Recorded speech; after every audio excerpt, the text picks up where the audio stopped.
தென்னாடுடைய சிவனே போற்றி, எந்நாட்டவர்க்கும் இறைவா போற்றி. ஏகம்பத்துரை எந்தாய் போற்றி, பாகம்பெண்ணுருவானா போற்றி. காவாய் கனகத்திரளே போற்றி, கைலை மலையானே போற்றி போற்றி. திருச்சிற்றம்பலம் தில்லையம்பலம். புலியர்கோன் வெப்பொழித்த புகழியர்கோன் கழல் போற்றி, ஆளிமிசை கல்மிதப்பில் அணைந்த பிரானடி போற்றி. வாழி திருநாவலூர் வன்தொண்டர் பதம் போற்றி, ஊழிமலி திருவாத ஊரர் திருத்தாள் போற்றி. சைவத்தின் மேல் சமயம் வேறு இல்லை, அதில் சார் சிவமாம் தெய்வத்தின் மேல் தெய்வம் இல்லெனும் நான்மறை செம்பொருள் வாய்மை வைத்த சிதிருத்தேவாரமும் திருவாசகமும் உய்வைத்தரச் செய்த நால்வர் பொற்றாள் எம் உயிர் துணையே. தில்லைவாழ் அந்தணரே முதலாக சீர்படைத்த தொல்லையதாம் திருத்தொண்ட தொகையடியார் பதம் போற்றி. ஒல்லையவர் புராணகதை உலகறிய விரித்துரைத்த செல்வமளி குன்றத்தூர் சேக்குளாரடி போற்றி. ஈராண்டில் சிவஞானம் பெற்றுயர்ந்த மெய்கண்டார் இணைத்தாள் போற்றி. நாராண்ட பல்லடியார்க்கு அருள் புரிந்த அருள் நந்தி நற்றாள் போற்றி. நீராண்ட கலந்தை நகர் மறைஞான சம்பந்தர் நிழல்தாள் போற்றி. சீராண்ட தில்லை நகர் உமாபதியார் செம்பதுமத்திருத்தாள் போற்றி போற்றி. திருச்சிற்றம்பலம் தில்லையம்பலம். திருநாவுக்கரசு வளரு திருத்தொண்டின் நெறிவாழ வருஞானத்தவ முனிவேர் வாகீசர் வாய்மைதிகள் பெருநாமச்சீர் பரவலுருகின்றேன் பேருலகில் ஒரு நாவுக்கு உரை செய்ய ஒண்ணாமை உணராதேன். திருச்சிற்றம்பலம் தில்லையம்பலம். எல்லாமல்ல ஈர்த்தன்னை ஆண்ட எந்தை பிரான் அருள்தரும் பன்னார்மொழி அம்மையுடன் அமர் திருநாவுடை பெருமானது திருவடி தாமரைகளை மணமொழி மெய்களாலே வணங்கி, அடியேனை இந்த செந்நெறியை ஆற்றுப்படுத்திய ஞானாசிரிய பெருமக்களுடைய திருவடி தாமரைகளை மணமொழி மெய்களாலே வணங்கி, இந்த சைவ சித்தாந்த ஞான சாத்திரத்தை தொடர்ந்து செவிமெடுத்து கொண்டிருக்கின்ற அத்துணை அடியார் பெருமக்களுடைய திருவடி தாமரைகளையும் மணமொழிமைகளாலே வணங்கி மகிழ்கின்றேன்.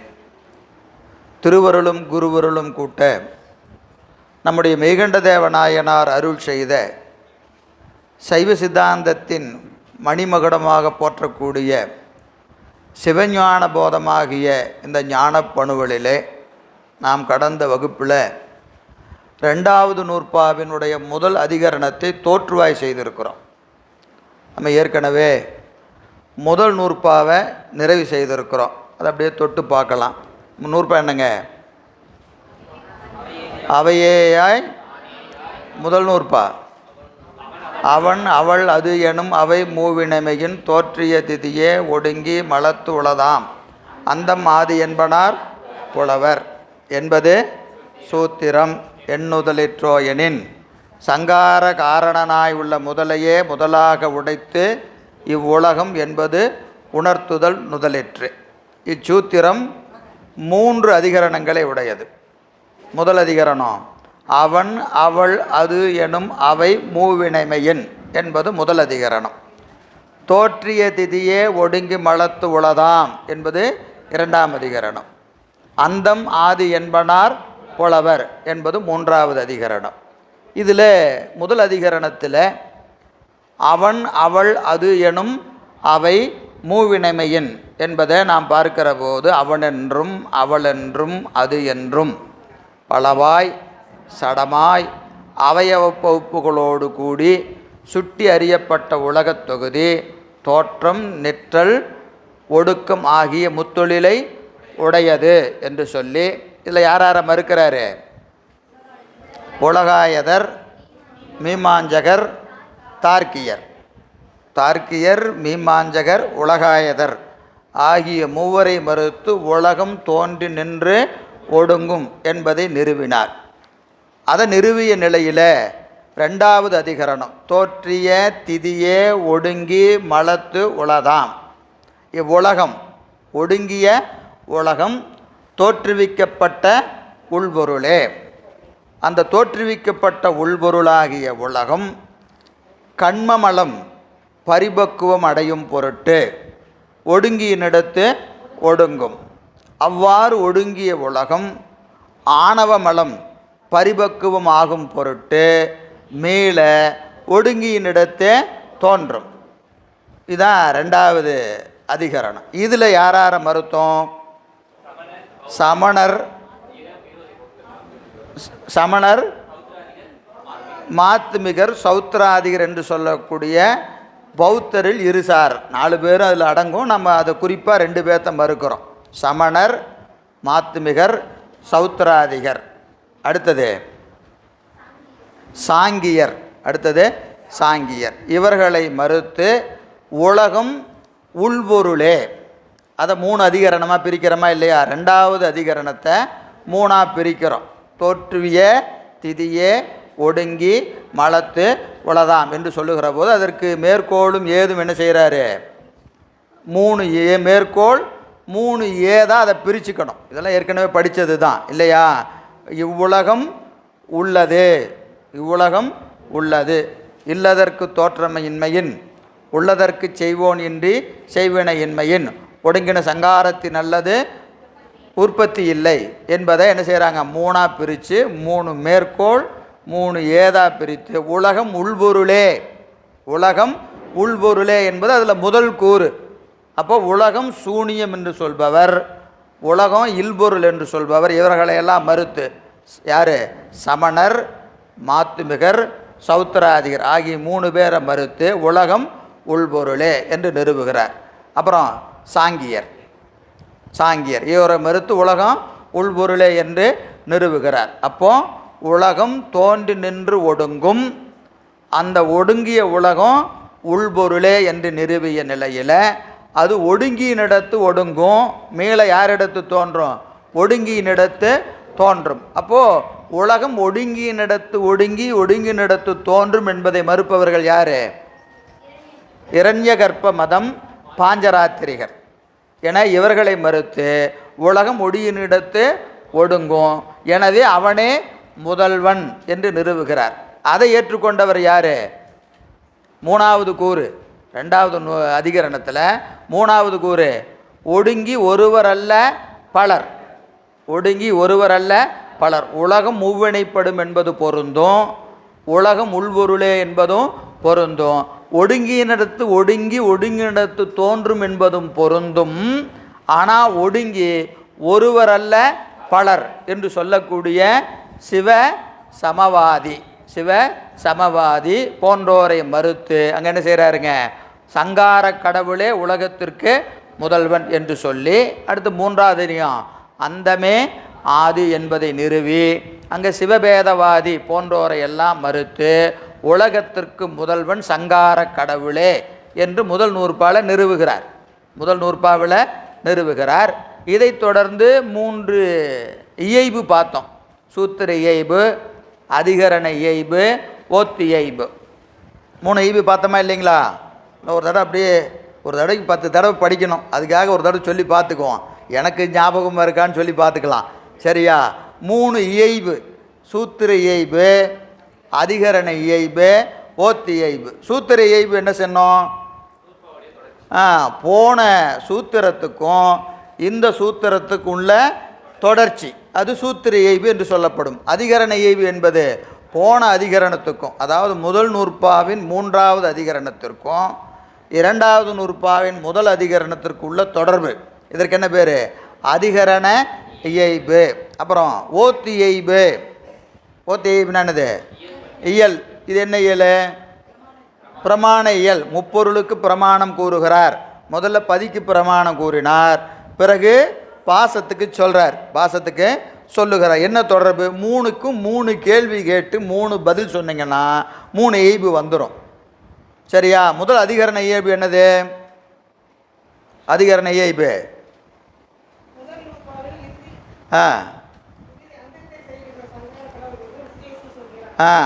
அங்கார, அதாவது இறைவன் தான் உலகத்திற்கு முதற்கடவுள். அந்தமே ஆதி என்று உத்தேசமாக சொல்லப்பட்ட முதற்கடவுளுக்கு இலக்கணம் யாது? உத்தேசமாக சொன்னால் அடுத்தது என்ன சொல்லணும்? இலக்கணம் சொல்லணும். அப்போது இறைவனுக்கு இலக்கணம் சொல்ல வேண்டியது முறைமை. கடைசி அதிகரணத்தில், மூன்றாவது அதிகரணத்தில் என்ன சொல்கிறாரு?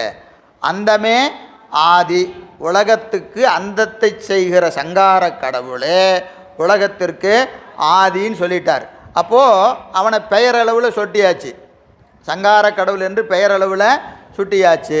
பெயரளவில் சுட்டப்பட்ட சங்கார கடவுளுக்கு இலக்கணம் என்ன என்கின்ற கேள்விக்கு விடையாக இரண்டாவது நூற்பாவில் முதல் அதிகரணம் எழுகிறது. எனவே இது என்னது? அதிகரண இயைபு. அதிகரண இயைபு. சரி, இது நான் போன வகுப்புலேயே முதல் அதிகரணத்தை தோற்றுவாய் பண்ணிட்டோமா இல்லையா? பண்ணிட்டோம். மேற்கோள் சொல்லியாச்சு, ஏது சொல்லியாச்சு. வெண்பா மட்டும்தான் இன்னும் நடத்தலை. சரிதானே? போன இதில் அப்படி தான்ப்பா, மேற்கோள் ஏது நடத்தியாச்சா இல்லையா? நடத்தியாச்சு. அப்போது இந்த முதற்கடவுளுக்கு இலக்கணம் என்ன சொன்னோம்? இலக்கணம்னு சொல்லியாச்சு. என்ன இலக்கணம்? முதற்கடவுளுக்கு இலக்கணம் என்னது? அதை நீங்கள் சொல்லவே இல்லையா? அப்படியா? உயிர்களோடு அந்த கடவுள், அந்த முதல்வன் அத்துவிதமாய் நிற்பன். அத்துவிதமாய் நிற்பன் என்பது முதல்வனுக்கு இலக்கணம். அப்போ இறைவனுக்கு இலக்கணம் என்னன்னா, அவன் உலகோடும் உயிர்களோடும் பிரிப்பின்றி நிற்பன். பிரிப்பின்றி நிற்பன். சரி, இது என்ன இலக்கணம்? ரெண்டு இலக்கணம் சொன்னோம். பொது சிறப்பு. பொது சிறப்பு, தடத்த லட்சணம், சொரூப லட்சணம் என்று ரெண்டு சொன்னோம். இப்போ முதல்வன் உயிர்களோடு அத்துவிதமாய் நிற்பன் என்று சொன்னது என்ன லட்சணம்? தடத்த லட்சணம். தடத்த லட்சணம். சொரூப லட்சணம் ஆறாம் நூற்பாவில் காண்க. ஆறாவது நூற்பால இறைவனுக்கான சொரூப இலக்கணம் சொல்லப்படுகிறது. சரிங்களா? இப்போ அதிகரண இயைபு பாருங்க. முதல் அதிகரணம், முதல் நூற்பா, முதல் அதிகரணம். முதல் நூற்பால முதல் அதிகரணம் உலகம் மூவினைப்படும் என்பது. அப்போது ரெண்டாவது அதிகரணத்துக்கு ஒரு தொடர்பு வேணுமா இல்லையா? அது என்னது? அந்த உலகம் உள்பொருளா இல்பொருளா? இது கேள்வி. அதுக்கு விட என்ன வருது? ரெண்டாவது அதிகரணத்தில் முதல் கூறு உலகம் உள்பொருளே. உலகம் உள்பொருளே. அந்த உள்பொருளே நிறுவிய நிலையில் ஒரு கேள்வி எழணுமா இல்லையா? என்ன கேள்வி அது? உள்பொருள் என்று சொன்னால் அதை தோற்றுவிப்பதற்கு ஒருவன் வேண்டும், செய்வோன் ஒருவன் வேண்டும். அவன் யார் என்பது தான் கேள்வி. அந்த கேள்விக்கு விடையாக யார்? பிரம்மதேவனே முதல்வன், திருமாலே முதல்வன் என்று சொல்வோரை எல்லாம் மறுத்து சங்கார கடவுளே முதல்வன் என்று நிறுவுகிறார். அது ரெண்டாவது அதிகரணத்துக்குரிய இயைபு. அவன் ஒருவர் அல்ல பலர் என்று சொல்பவரை மறுத்து ஒருவனே என்று சொல்வது மூன்றாம் அதிகரணம் என்று ஒவ்வொரு அதிகரணத்துக்கும் என்ன செய்யணும்? இயைபு சொல்லணும். இயைபு சொல்லணும். அப்போ ரெண்டாவது நூற்பால முதல் அதிகரணம் முதல்வனுக்கு இலக்கணம் யாது என்பது கேள்வி. அதற்கு விட என்னது? இறைவன் உயிர்களோடு அத்துவிதமாய் நிற்பன். அத்துவிதமாய் நிற்பன் என்பது என்னது? அதிகரண இயைபு. அடுத்தது சூத்திர இயைபு. சூத்திர இயைபு. சூத்திர இயைபு என்னது?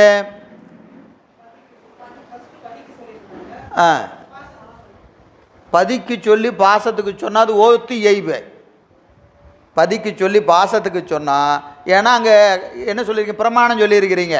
பிரமாணம் எல்லாம் பதியை சொல்லணும், பசுவை சொல்லணும், பாசத்தை சொல்லணும். மூணையும் சொன்னீங்கன்னா அது என்னது? பிரமாண இயல். பதிக்கு சொன்ன நிலையில் பாசத்துக்கு சொல்வது என்பது என்ன இயைபு? ஓத்து இயைபு. ஓத்து இயைபு. அப்போ சூத்திர இயைபு என்னது? அது அதிகரண இயைபு. இடையில ஒன்றை காணாமல், நடுவில் சில பக்கத்தை காணாம். நிமித்த காரணன், உலகத்திற்கு நிமித்த காரணன் இறைவன் என்று சொன்னால் அவனுக்கு துணை காரணங்கள் உண்டா? துணை காரணங்கள் உண்டா என்கின்ற கேள்விக்கு விடையாக துணை காரணங்கள் உண்டு. அந்த துணை காரணம் எது? கண்மமலம், மாயாமலம், திரோதான சக்தி. கண்மமலம், மாயாமலம், திரோதான சக்தி ஆகியவை நிமித்த காரணனாகிய முதல்வனுக்கு துணை காரணங்கள் என்று நிறுவுகிறார். அப்போது இந்த மூணையும் எங்கே சொல்கிறாரு? ரெண்டாவது நூற்பால சொல்கிறார். இந்த கேள்விக்கு விடை தான் என்ன இயைபு? சூத்திர இயைபு. சூத்திர இயைபு. அதிகரண இயைபு என்று நீங்கள் ஓத்து இயைபுன்னு வந்தால் அங்கே சங்கார கடவுளாகிய பதிக்கு இலக்கணம் சொன்னால் அடுத்தது எதுக்கு சொல்லணும்? பாசத்துக்கு இலக்கணம் சொல்ல வேண்டும். மாற்றி சொல்லிட்டுனா மன்னிக்கணும். முதல் காரணம் துணை காரணம் உண்டா என்பது ஓத்து இயைபு. அடுத்தது சூத்திர இயைபு என்பது என்னது?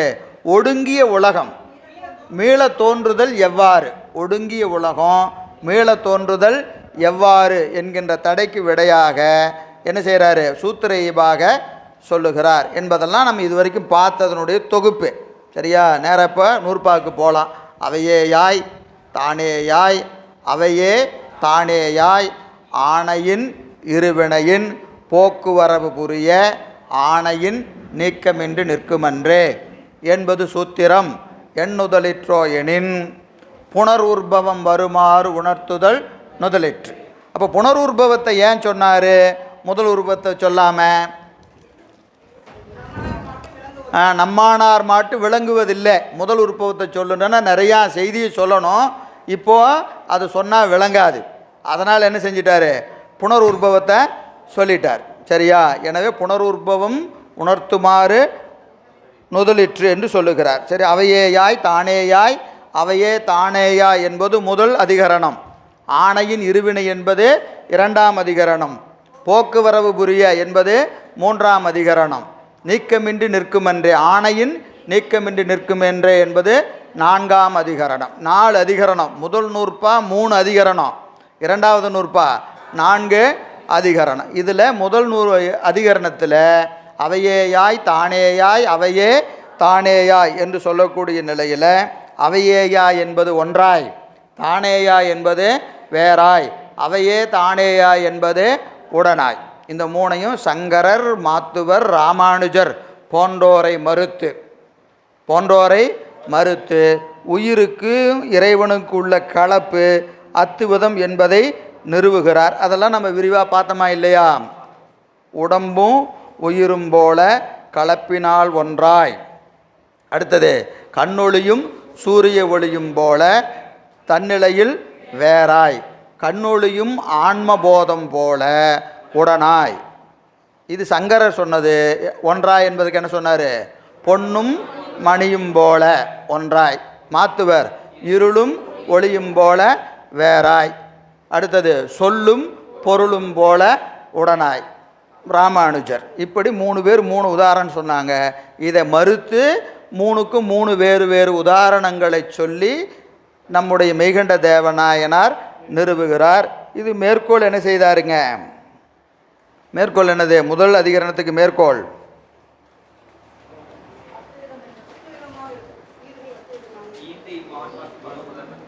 ஈண்டி வான்மாக்களுக்கு முதல்வன் தானேயாய் நிற்கும் என்றது.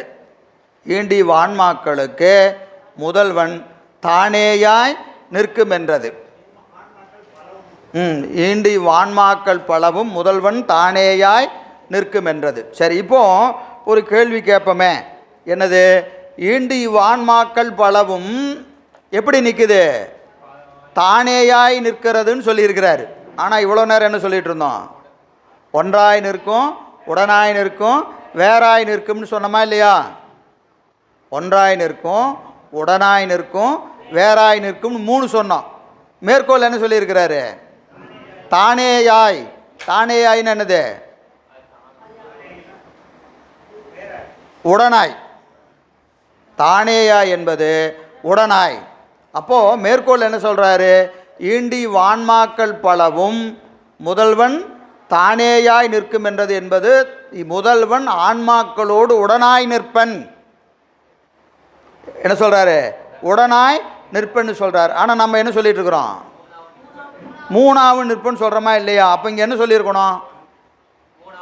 3ஆவது நிற்கிறான்னு சொல்லணுமா இல்லையா மேற்கோளில்? ஆனால் இங்கே என்ன சொல்லிட்டாரு?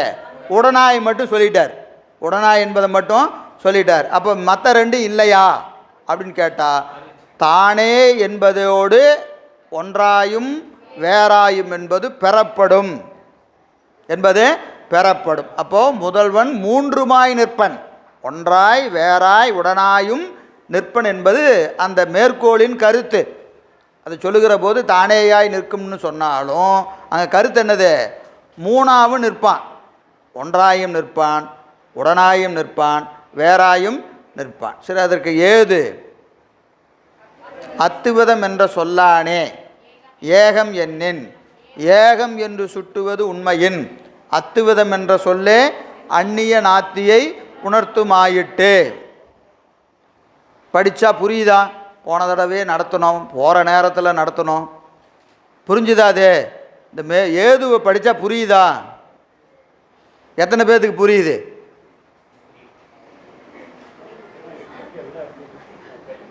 எத்தனை பேர்த்துக்கு புரியலன்னு கேட்டாலும் கை தூக்க மாட்டோம், எத்தனை பேர்த்துக்கு புரியுதுன்னு கேட்டாலும் கை தூக்க மாட்டோம். யாருக்குமே புரியலையா? கேள்வி கேட்காம இருந்தீங்கன்னா புரிஞ்சுதுங்க. அப்படியா?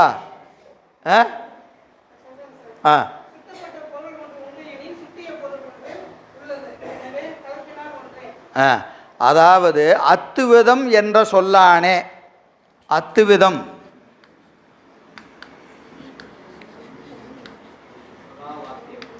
அத்துவிதம் என்ற சொல்லானே. இப்போ அத்துவிதம் என்ற சொல்லுக்கு அவங்கெல்லாம் என்ன பொருள் சொல்கிறாங்க? ஏகம், ஒன்று. அத்துவிதம் என்ற சொல்லுக்கு ஒன்று என்று நீங்கள் பொருள் கூறினால், யார் சொல்கிறா? யார் சொல்கிறா? சங்கரர். சங்கரரை பார்த்து மெய்கண்டார் சொல்கிறார். அப்படி வச்சுக்கோங்க. சங்கரர் யாரை பார்த்து சொல்கிறாரு? சங்கரரை பார்த்து மெய்கண்டார் சொல்லுகிறார். அத்துவிதம் என்ற சொல்லானே. எப்பா, அத்துவிதத்துக்கு என்ன பொருள்? ஏகம் அப்படின்னு நீங்கள் சொன்னா. ஏகம்னா என்னது? ஒன்று. அத்துவம் என்ற சொல்லுக்கு ஒன்றாய் என்று நீங்கள் பொருள் கூறினால், நீங்கள் பொருள் கூறினால், புரியுதா இல்லைங்களா? அத்துவிதம் என்ற சொல்லானே, அத்துவிதம் என்ற சொல்லுக்கு ஒன்று என்று பொருள் கூறினால், அத்துவிதம் என்ற சொல்லானே ஏகம் என்னின், என்னின்ன கூறினால். யார் கூறுறாரு? சங்கரர். இது வரைக்கும் புரியுதா? அத்துவிதம் என்ற சொல்லானே ஏகம் என்னின், அத்துவிதம் என்ற சொல்லுக்கு ஒன்று என்று நீங்கள் பொருள் கூறினால், பொருள் கூறினால். சரி, அடுத்தது என்னது? ஏகம் என்று சுட்டுவது உண்மையின், ஏகம் என்று சுட்டுவது உண்மையின். சரி, இப்போ கேள்வி என்னன்னா, அத்துவம் என்ற சொல்லுக்கு ஒன்றுன்னு பொருள் சொல்றீங்க இல்லையா?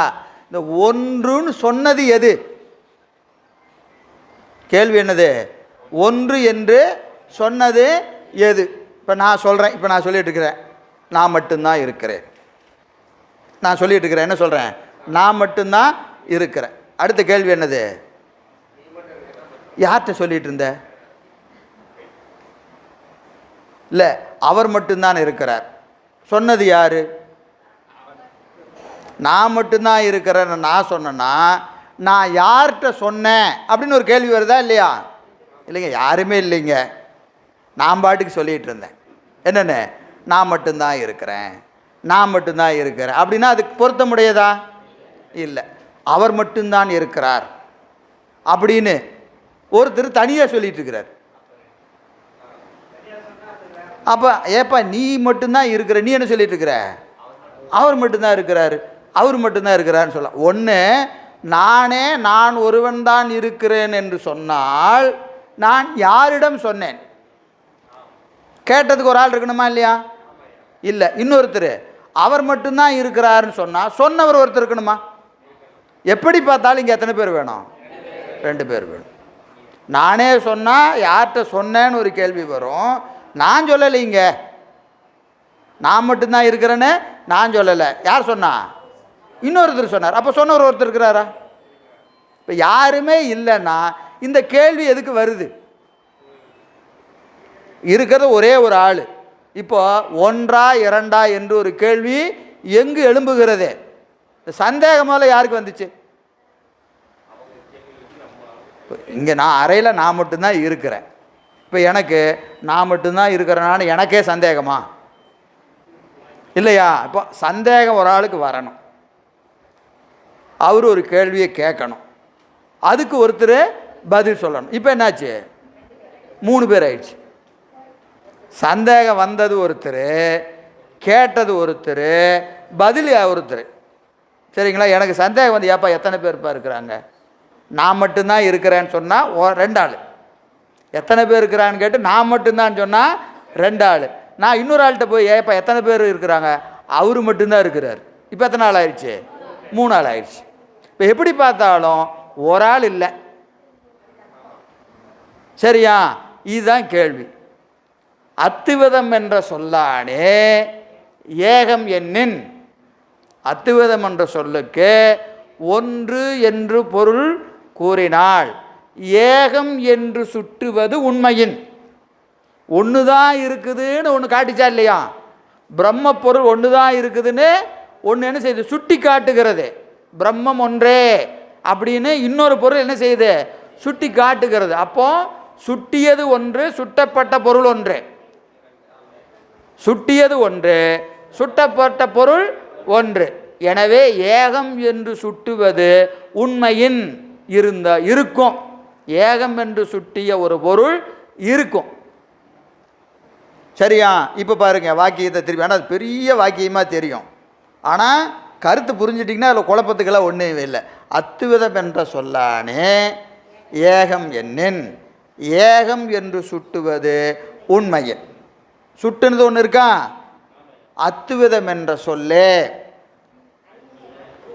அத்துவம் என்ற சொல்லே அந்நிய நாத்தியை உணர்த்துமாயிட்டு. அந்நிய நாத்தி,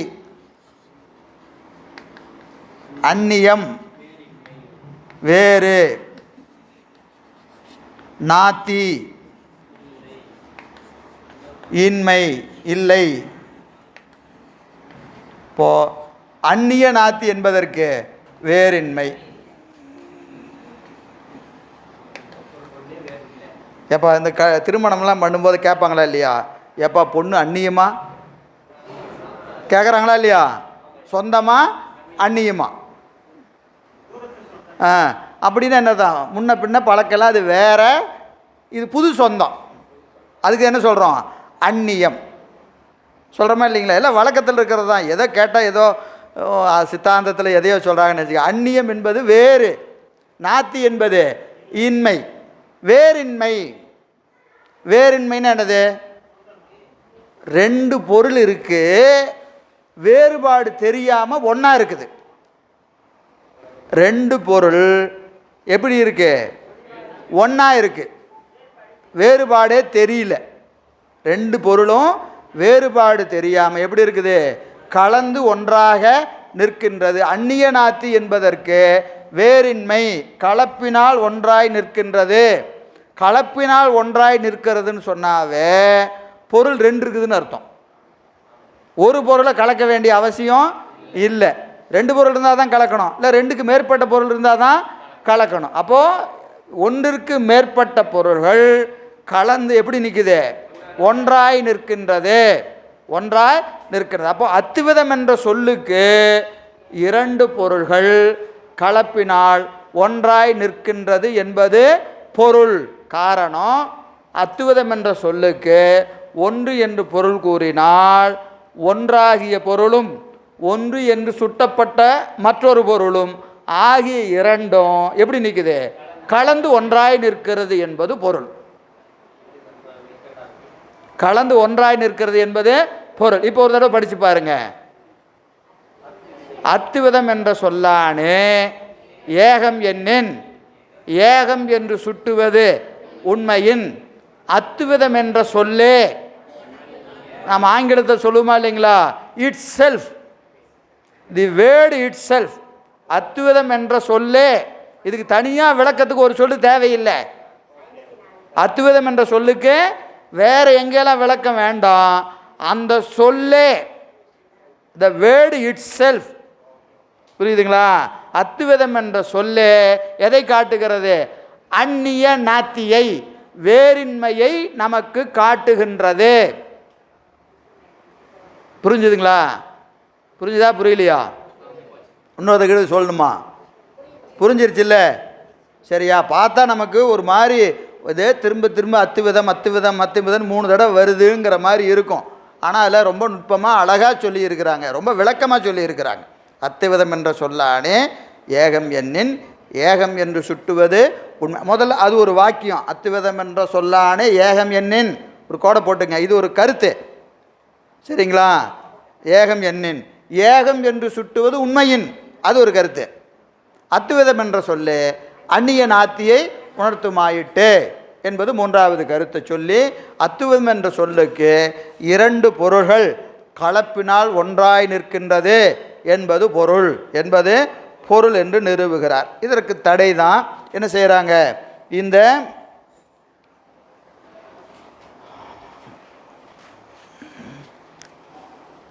தடை யார் சொல்கிறாங்க? இந்த தடை, இந்த கருத்துக்கு தடை யார் சொல்கிறாங்கன்னா 3 பேர் தான், சங்கரர், மாத்துவர், ராமானுஜர். இதில் சங்கரர் கருத்தை வச்சு மீண்டும் இந்த மேற்கோளின் மீது ஒரு தடை எழுப்புகிறாங்க. என்ன அப்படின்னு கேட்டிங்கன்னா, ஐயா இந்த பிரம்மம் அத்துவிதம், பிரம்மம் அத்துவிதம்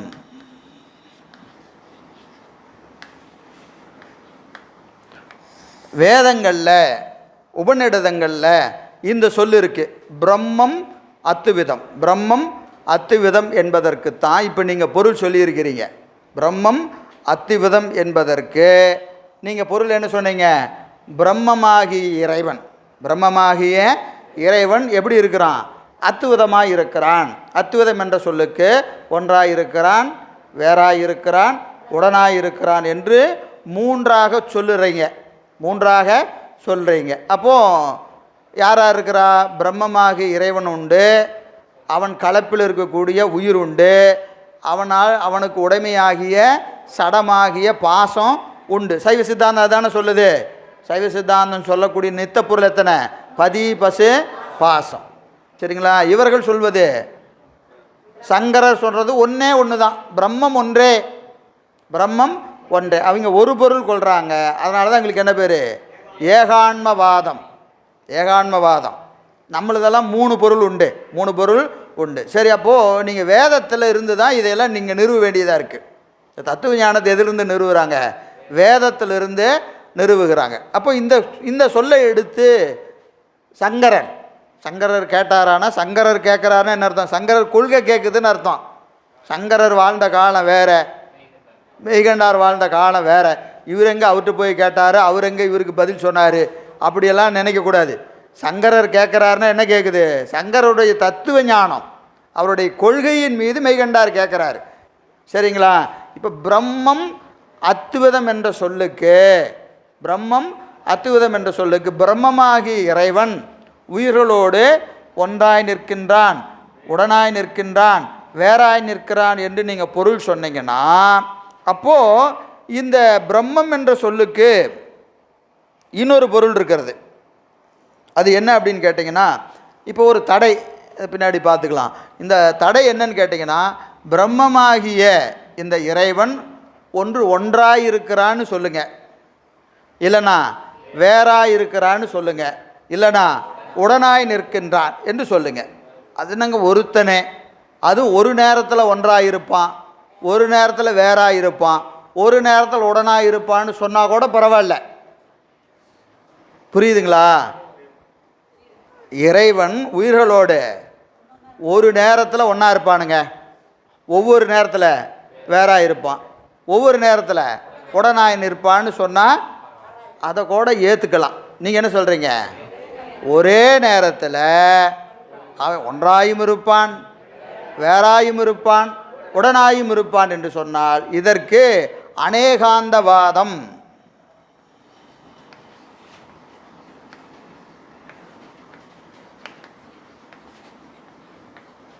இந்த அநேகாந்தவாதம் என்பது என்னது? எங்கேயாவது கேட்ட மாதிரி இருக்கா? எங்கே வந்திருக்கு? சமணர் உண்டுமாம், இல்லையுமாம், உண்டுமாம் இல்லையுமாம், உண்டுமாம் இல்லையுமாம் உண்டுமாம், இப்படி 7 வகையான சத்தபங்கி நியாயம். சத்தபங்கி நியாயம் சொன்னாங்களா இல்லையா சமணர்? அந்த வாதத்துக்கு என்ன பேர்? அநேகாந்த வாதம். ஒரே நேரத்தில் என்ன சொல்கிறது, எல்லாத்தையும் சொல்லிடுறது. நம்ம சொல்லுவோமா இல்லைங்களா, ஏற்கனவே சொன்னது தான். ஆண் பிறக்குமா பெண் பிறக்குமா? ஆணும் பிறக்கும்தான் பெண்ணும் பிறக்கும்தான். அப்புறம் என்ன சொல்கிறது, பார்த்தியா நான் சொன்ன மாதிரியே பிறந்ததா? அதான் இருக்கிற ஆப்ஷன் பூரா சொல்லியாச்சு. அப்புறம் எது பிறந்தாலும் என்ன செய்கிறது, நான் சொன்னதான் நடந்தது. அதுக்கு என்ன பேர்? அநேகாந்தவாதம். அதுக்கு என்ன பேர்? அநேகாந்தவாதம். அநேகம்னா பல, வாதத்தை பல வகையாக சொல்லிடுறது. என்னென்ன ப்ராபபிலிட்டி இருக்குதோ எல்லாத்தையும் சொல்லிட்டா எது வந்தாலும் என்னது, நான் சொன்னது தான் அப்படி சொல்லிக்கிறது. அப்படி சொன்னால் அதுக்கு என்ன பேர்? அநேகாந்தவாதம். அது பொருந்தாது, அது பொருந்தாது. அப்போது நம்முடைய மெய்கண்டார் சொல்லக்கூடிய வாதம் அநேகாந்தவாதம்.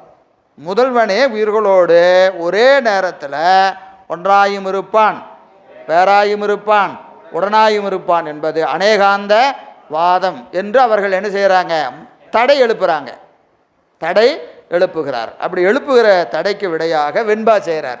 இந்த தடைக்கு விடை தான் முதல் வெண்பா.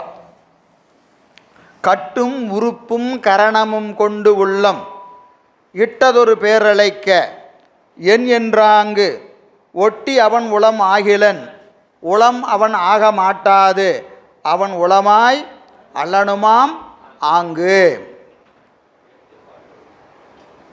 கட்டும் உறுப்பும் கரணமும் கொண்டு உள்ளம் இட்டதொரு பேரழைக்க என் என்றாங்கு ஒட்டி அவன் உளம் ஆகிலன் அவன் உளம் ஆக மாட்டாது அவன் உளமாய் அல்லனுமாம் ஆங்கு. சரிங்களா? இது ஒரு உதாரணம் சொல்கிறாரு. கட்டும் உறுப்பும் கரணமும் கொண்டு. இந்த உடம்பு இருக்கா இல்லைங்களா, இந்த உடம்பு எதனால் கட்டப்பட்டிருக்கிறது? அந்த கரணங்கள், ஞானேந்திரியம், கண்மேந்திரியம் இதெல்லாம் வச்சு என்னது கட்டப்பட்டது. உடம்புக்கு யாக்கை என்று ஒரு பெயர் இருக்கா இல்லையா? யாக்கை, யாத்தலால் யாக்கை, யாத்தலால் யாக்கை. யாத்தல் என்பது என்னது? கட்டுறது. நல்லா நிறைய விறகு 10 விறகு எடுத்து வச்சு இறுக்கி கட்டி ஒரே கட்டாக இருக்கா இல்லையா, அதுக்கு என்ன பேர்? யாத்தல்னு பேர், யாத்தல். சரிங்களா? அது அந்த உடம்பை கட்டி, எதனால் கட்டி? கரணமும் உள்ளமும் உறுப்பும் கரணமும் கொண்டு கட்டி. உடம்பை எதை கட்டுறாரு? உறுப்புகளாலும் கரணங்களாலும் கட்டி. கட்டும் உறுப்புங்கிறத கட்டும் கடைசியில் வச்சுக்கங்க. உறுப்பும் கரணமும் கொண்டு கட்டி. எதுக்கு? உடம்பை கட்டி அதற்கு என்ன செய்கிறேன்? இட்டதொரு பேரழைக்க. உடம்பு மண்ணுக்கு வந்த உடனே அதுக்கு என்ன செய்கிறோம்? பெயர் சூட்டி விழா அப்படின்னு ஒன்று வைக்கிறோமா இல்லையா? இந்த எல்லாத்துக்கும் பேர் இருக்கா இல்லையா? நமக்கு எல்லாத்துக்கும் ஒவ்வொருத்தருக்கும் ஒரு பேர் இருக்குது. இந்த பெயர் உடம்புக்கா உயிருக்கா? உடம்புக்கு தான் பேர். ஏன் உயிருக்கு அந்த பேர் இல்லை? ஏன்னா உயிருக்கு என்ன கிடையாது? முதல்ல என்ன கிடையாது? ஆண்பால் பெண்பால் கிடையாது. ஆண்பால் பெண்பால் பாகுபாடு உயிருக்கு கிடையாது. பெண் உடம்பில் வந்தால் அது பெண்ணு, ஆண் உடம்பில் வந்தால் ஆண். போன பிறப்பில் பெண்ணாக பிறந்தால் இந்த பிறப்பில் ஆணாக பிறப்போம், இந்த பிறப்பில் ஆணாக பிறந்தால் அடுத்த பிறப்பில் பெண்ணாக பிறப்போம். அப்போது என்ன கிடையாது? உயிருக்கு பாலின வேறுபாடு கிடையாது. ஆனால் பேர் எப்படி வைக்கிறோம்? ஆண்பால் பெண்பால் வச்சு வைக்கிறோமா இல்லையா? அப்போது இந்த வேறுபாடெல்லாம் எதுக்கு? உடம்புக்கு தான், உயிருக்கு கிடையாது. அதனால தான் என்ன செய்கிறாரு திருமூல நாயனார்? பெயரினை நீக்கி பிணம் என்று பெயரிட்டு, பெயரினை நீக்கி பிணம் என்று பெயரிட்டு. நமக்கு 2 தடவை பெயர் சூட்டு விழா நடக்குது. பிறந்தப்போ ஒரு பேர், போனதுக்கப்புறம் ஒரு பேர். என்ன? அந்த பேரை அழிச்சிரியா? உனக்கு இப்போ புதுசாக ஒரு பேர். என்னது? பெயரை நீக்கி பிணம் என்று பேரிட்டு சூறையங்காட்டிடை கொண்டு போய் சுட்டிட்டு நீரினில் மூழ்கி நினைப்பொழிந்தாரே. பேரை எடுத்தாச்சு, கொண்டு போய் வச்சாச்சு, கொளுத்தியாச்சு, எல்லாம் முழுகியாச்சு, எந்திரிச்சாச்சு, எல்லாம் அவன் வேலை பார்க்க போயிடுவான். வேறு ஒன்றும் கிடையாது, வாழ்க்கை அவ்வளவு தான் இல்லைங்களா? அப்போ உடம்புக்கு தான் என்னது பேர். அதான் இட்டதொரு பேரழைக்க, இட்டதொரு பேரழைக்க, வச்ச பேரை வச்சு கூப்பிட்றது. எதை கூப்பிட்றாங்க? எதை கூப்பிட்றாங்க? உடம்பை கூப்பிட்றாங்க, உடம்ப கூப்பிட்றாங்க. ஆனால் உயிர் அப்படிங்குது. நான் தான் சொல்லு. இப்போ சொன்னது எது? உடம்பா உயிரா? உயிர். உடம்புக்கு வைத்தப்பட்ட பெயரை அழைத்தால் உயிர் என்ன சொல்லுது? என் என்றாங்க. என்னது? எதுக்கு கூப்பிட்ட? என்னையா கூப்பிட்ட அப்படின்னு எது கேட்குது? உயிர் கேட்குது. கட்டும் உறுப்பும் கரணமும் கொண்டு உள்ளம், உள்ளம்னா உயிர், உள்ளம் என்பது உயிர். இட்டதொரு பேரழைக்க உள்ளம் என்ன செய்யுது? என் என்றாங்க, என் என்றாங்க. சரி, அப்போ உடம்பு உயிரா? உயிர் உடம்பா?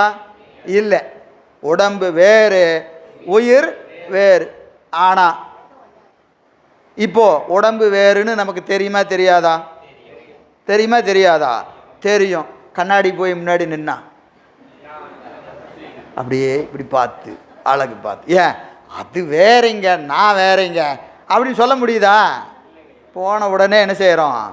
அப்படியே கொஞ்சம் அழகாக தெரியுறமா, தலைகளை களைஞ்சிருச்சா, மேக்கப் டச்சப் கிச்சப் பண்ணுமா, ஏதோ ஒன்று. மொத்தத்தில் எதை பார்த்து மகிழ்கிறோம்? உடம்பை பார்த்து உயிர் மகிழ்கிறதே. இல்லை கருத்து போயிட்டோம், மெலிஞ்சு போயிட்டோம், இல்லை ரொம்ப குண்டாயிட்ட மாட்டுறது, இப்படி உடம்பு என்ன செய்கிறது? விகாரப்படுகிறது. உடம்பை பார்த்து உயிர் விகாரப்படுது. ஏன் விகாரப்படுகிறது? ஏன் விகாரப்படுகிறது? உடம்பும் உயிரும் அத்துவிதமாய் பிரிப்பின்றி நிற்கிறது. உடம்பு வேறு உயிர் வேறு என்று பிரித்து அறிய முடியாதபடி உடம்பும் உயிரும் எப்படி நிற்கிறது? ஒன்றாய் நிற்கின்றது. உடம்பும் உயிரும் ஒன்றாய் நிற்கின்றது. எனவே இட்டதொரு பேரழைக்க என் என்றாங்கு ஒட்டி. ஒட்டி எது? ஒட்டி என்பதற்கு இங்கே உயிர்களோடு அத்துவிதமாய் இருக்கின்ற இறைவனை ஒட்டி என்றார். அது எடுத்துக்காட்டு முடிஞ்சிருச்சு. என் என்றாங்கு. அதுபோல உடம்பிற்கு வைக்கப்பட்ட பெயரை கொண்டு அழைத்தால் உயிர் ஏன் என்று கூறுவது போல, கூறுவது போல ஒட்டி. ஒட்டி என்பது உயிர்களோடு நீக்கமர நிறைந்திருக்கிற இறைவன். ஒட்டி இருக்கிற இறைவன் எதோடு ஒட்டி இருக்கிறான்? உயிர்களோடு. நம்ம ஒடுங்கின்னு பெருமானுக்கு ஒரு பேர் பார்த்தோமா இல்லையா? ஒடுக்கத்தை செய்கிற சங்கார கடவுளை ஒடுங்கி என்றார். எங்க? முதல் நூற்பால. ஒடுங்கி என்பது சங்கார கடவுளை குறிக்கிறதுன்னு ஒரு சொல்லு பார்த்தோமா இல்லையா? அதுபோல உயிர்களோடு கலந்து நிற்கின்ற பெருமானை ஒட்டினார். அந்த இறைவன், அந்த இறைவன் ஒட்டி, இறைவன் ஒட்டி இருக்கிறான் இல்லையா? அந்த இறைவன் அவன் உளம் ஆகிலன். அவன் உளம் ஆகிலன். அவன் எவன்? இந்த இறைவன் உளம் ஆகிலன். எதாக மாட்டான்? உயிராக மாட்டான். உடம்பும் உயிரும் கலந்திருக்கிறது. ஆனாலும் உடம்பு வேறு உயிர் வேறு. அதுபோல உயிர்களோடு இறைவன் எப்படி இருக்கிறான்? கலந்திருக்கிறான். கலந்திருந்தாலும் இறைவன் வேறு உயிர் வேறு. இறைவன் வேறு உயிர் வேறு. அவன் உளம் ஆகிலன். உளம் அவன் ஆக மாட்டாது. அவன் உளம் ஆகிலன், உளம் அவன் ஆக மாட்டாது. அவன் உளமாய் அல்லனுமாம் ஆங்கு. உயிர்களோடு இறைவன் கலந்து நின்றாலும், கலந்து நின்றாலும் அவன் தன்னிலையில் தனித்து நிற்பான். அவன் உளம் ஆகிலன், உளம் அவன் ஆக மாட்டாது அவன் உளமாய். யாரு அவன்? யாரு? இறைவன். உளமாய் உயிராய், அல்லனுமாம் உயிருக்கு வேறாய், உயிருக்கு வேறாய் நிற்பன். எது போல? உடம்பும் உயிரும் கலந்து நின்னாலும் உடம்பு இல்லாமல் உயிர் நிற்கும், உயிர் இல்லாமல் உடம்பு நிற்காது.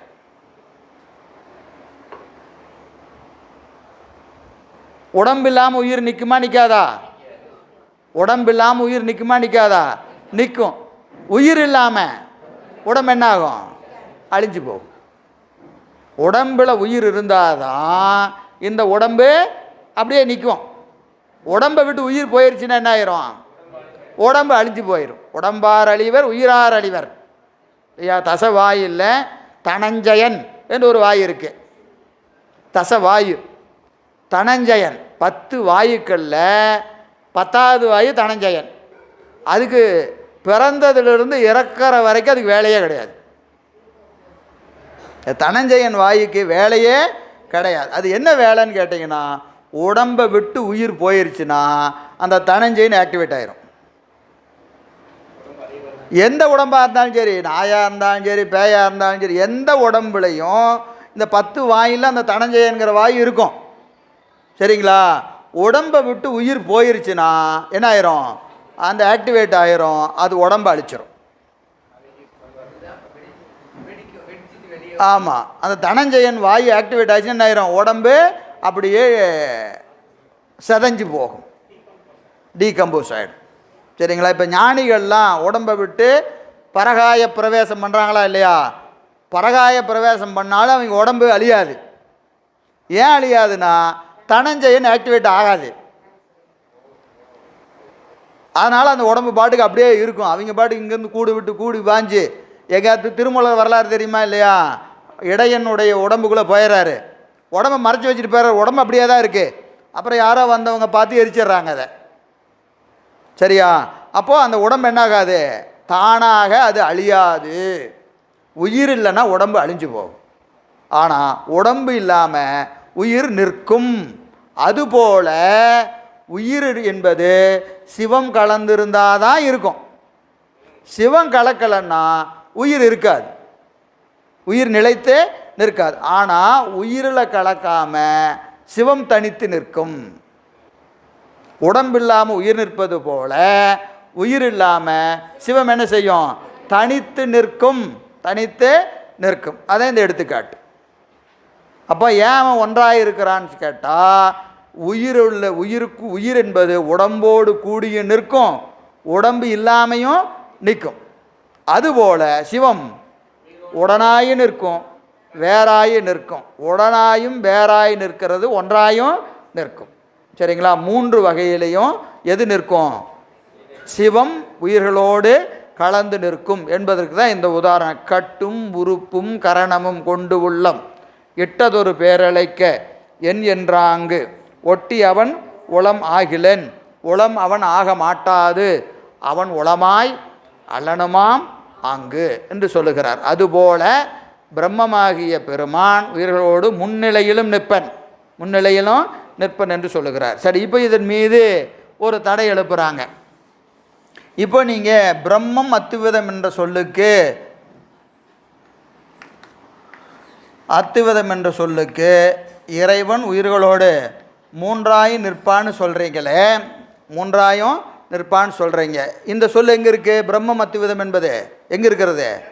வேதத்தில் இருக்குது. சரிங்க, வேதத்தில் இன்னொரு சொல் இருக்கிறது. பிரம்மம் ஏகம்.